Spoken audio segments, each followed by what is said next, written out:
Ayan mga ka-farming, blue sky na naman at belated Happy New Year sa inyong lahat mga ka-farming. Ayan, blue sky na naman tayo. Nandito na naman tayo sa ating backyard mga ka-farming, no? Ayan, ang saya ng ating mga manok na nakalabas kasi nakakulong sila. Pinalabas ko mga ka-farming kasi mag-harvest tayo sa ating mga itlog mga ka-farming.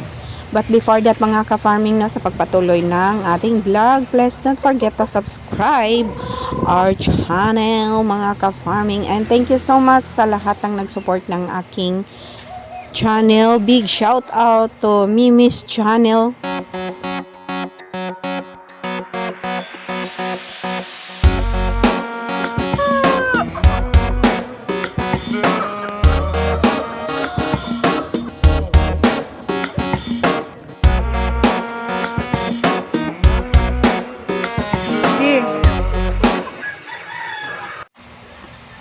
Ayan mga ka-farming, big shout out nga pala, big shout out to the Mimi's channel, my supportive channel, my subscribers and my friends also, and Sir Future Expat. Thank you also my supporters.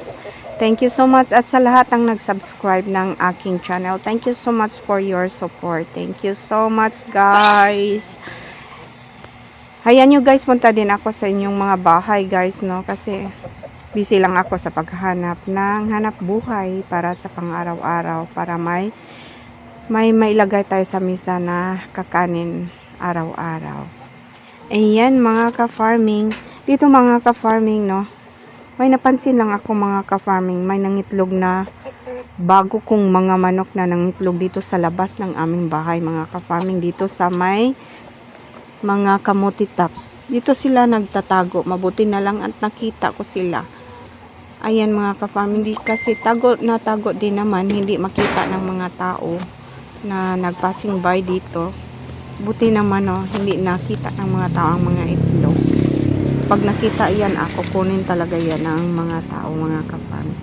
And ayan, kinuha ko na lang yung mga itlog, no, baka maunahan pa tayo sa mga magnanakaw. Bitaw mga ka-farming. Ayan. Yan po. Ayan po mga ka-farming, nag-deliver din ng aking asawa sa aming hanap buhay sa araw-araw, no? Nagtutulungan para may makain sa araw-araw. Sana ito ang ating buhay. Thank you so much and good luck sa ating lahat.